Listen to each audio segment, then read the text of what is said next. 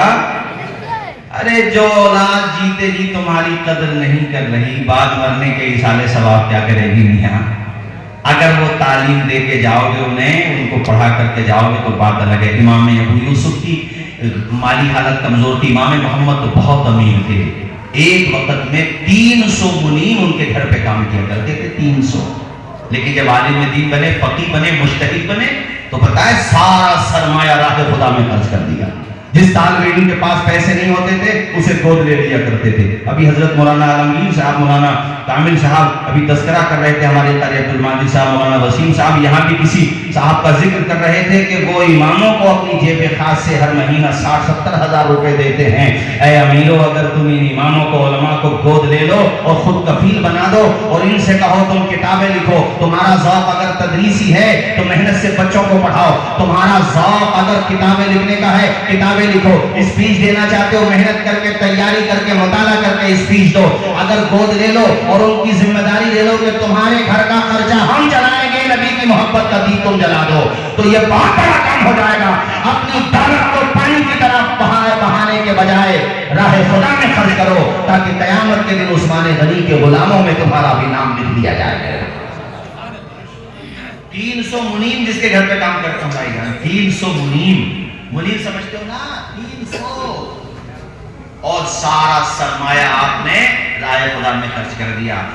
امام شافعی کی والدہ سے نکاح کیا تھا، ان کے والد کا انتقال ہو گیا تھا، تو امام شافعی کی والدہ سے امام محمد نے نکاح کر لیا تھا. تو ویسے بھی ان کا آنا جانا تھا، وہ بھی بہت بڑے عالم بن چکے تھے. اس وقت کی بات ایک دن آئے اور پوری رات دیکھا کہ امام شافعی تو نوافل پڑھتے رہے اور امام محمد اپنی خوابگاہ میں ہیں، پہلو بدل رہے ہیں، آرام کر رہے ہیں. صبح بعد نماز فجر بوقت ناشتہ امام شافعی نے ایسے مسکراتے ہوئے کہہ دیا حضرت میں نے رات میں 1000 رکعت نوافل پڑھے مگر آپ تو پہلو بدلتے رہے. کہا بیٹا تم نے جو کیا وہ تمہارے لیے تھا، ہم نے جو کیا وہ امت مصطفیٰ کے لیے تھا.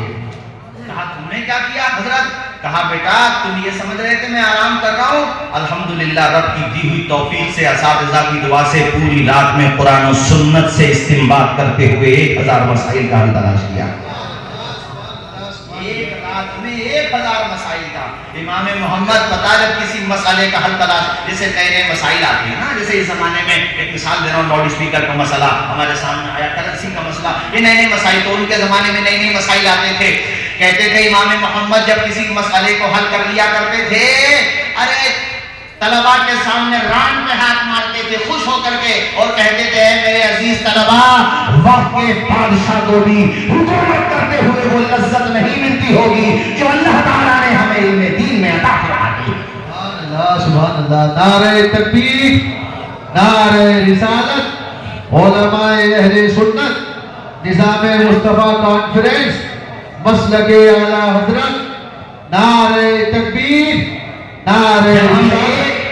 ایک مسئلے کا سلیوشن تلاش کر لیتے ہیں نا کتنی خوشی ملتی ہے. کسی شہزادے کو نہیں ملتی ہوگی اتنی خوشی. ذرا جھوم کے نہیں بولو گے سبحان اللہ؟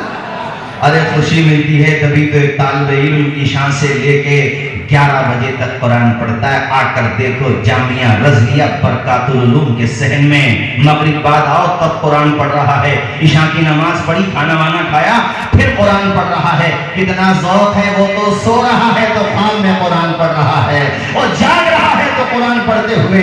انسان کے ذہن کی ساخت کو اللہ نے اس طرح بنایا ہے کہ وہ جو سوچے گا خواب میں بھی وہی دیکھے گا.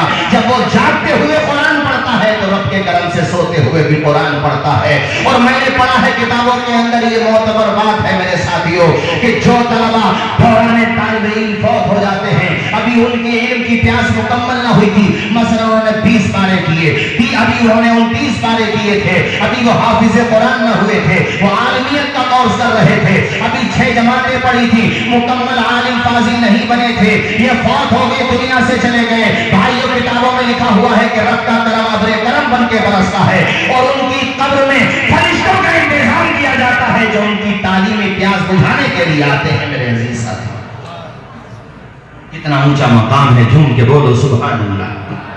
حضرت امام ابو یوسف کی والدہ سے جا کے کہنے لگے امام اعظم، جا کر کے کہا اے ضعیفہ عورت اپنے بیٹے کو پڑھنے بھیج دیا کر، تیرے بیٹے کی پیشانی پہ مجھے تقدس کی لکیریں نظر آتی ہیں، سعادت مندی کی لکیریں نظر آتی ہیں. یہ بار بار میں تمہیں جو الگ الگ واقعات سنا رہا ہوں وہ اس لیے تاکہ تم آج من بنا کے جاؤ آدھی روٹی کھائیں گے بچوں کو پڑھائیں گے. غور سے بولو آدھی روٹی کھائیں گے بچوں کو.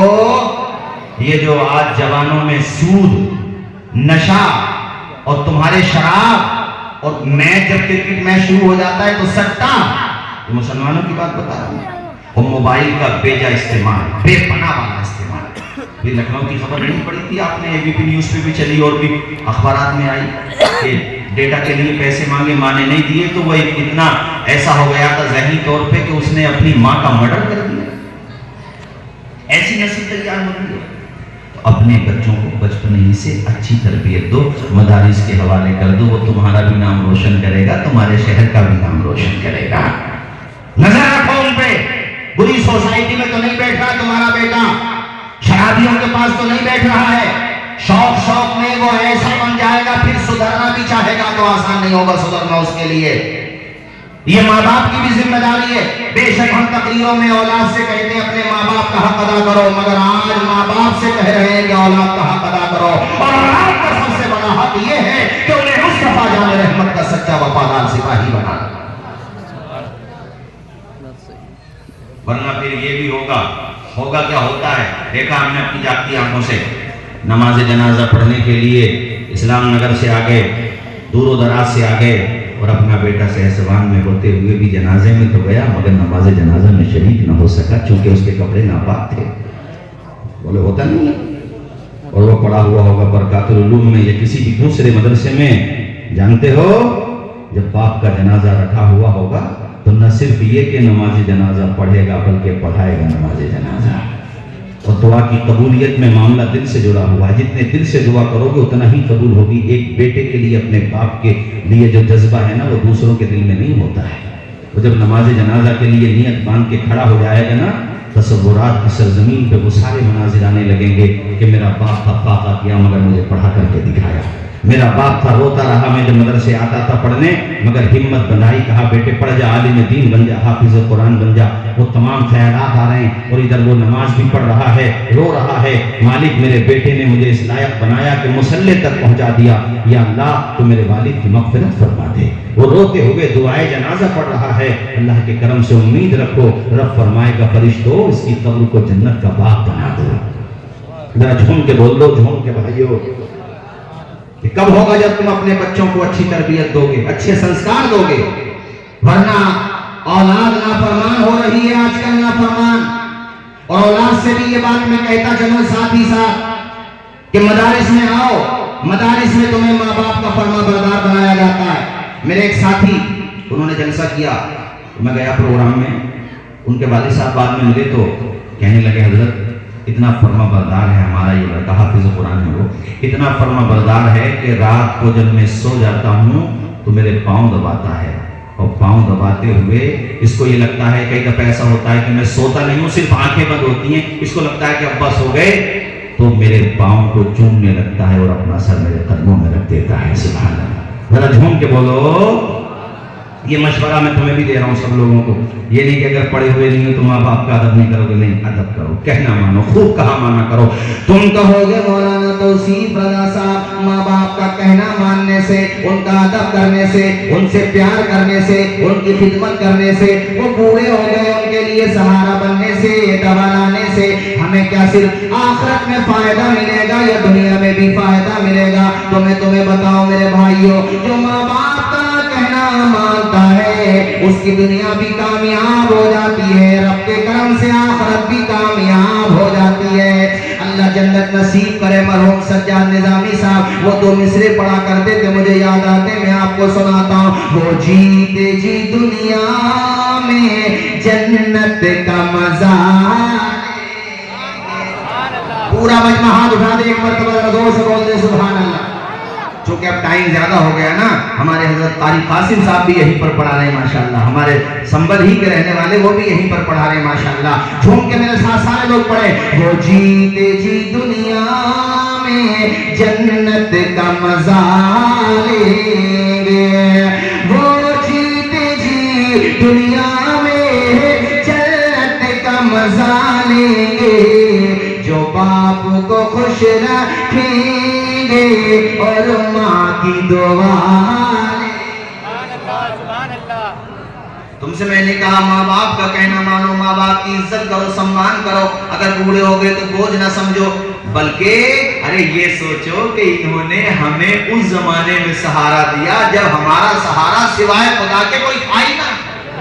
انہوں نے سہارا دیا ہمیں, تو ہم ان کی بے قدری کیوں کریں؟ 4-5 بھائی ہو تو یہ نہ سوچو وہ خدمت نہیں کرتا تو میں کیوں کروں, نہیں, بلکہ یہ سوچو کسی کو گھر ملا حصے میں یا کوئی دفعہ آئی, میں گھر میں سب سے چھوٹا تھا, میرے حصے میں ماں آئی.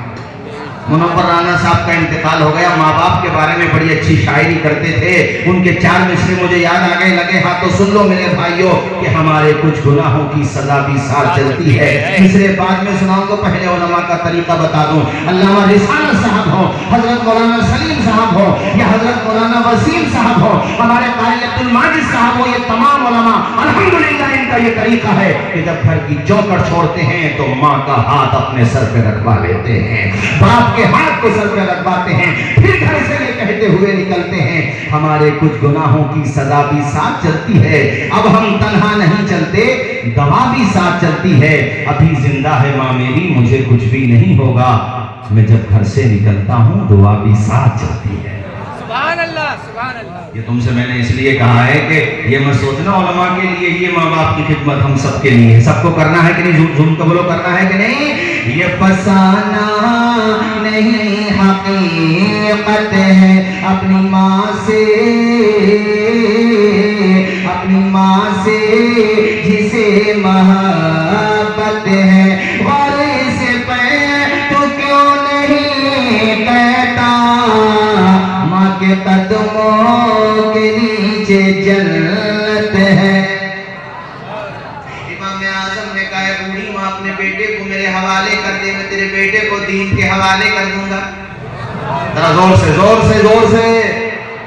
وہ بوڑھی عورت کہنے لگی گھر کا خرچہ کیسے چلے گا, ہمارے گھر پہ تو جو بھی خرچہ چلتا ہے, چولہا جلتا ہے, کھانا بنتا ہے, وہ اسی بیٹے کی, یعقوب نام تھا ان کا, امام ابو یوسف کا نام یعقوب تھا, یعقوب کے گھر. آپ نے کہا اچھا خرچے کی بات ہے, گھر کی بات ہے, آئے ہیں کہا ہے بوڑھی عورت چل تیرے گھر کی ذمہ داری بھی میں لیتا ہوں. ذرا جھوم کے بولو. مجھے پتا چلا سہسوان میں کچھ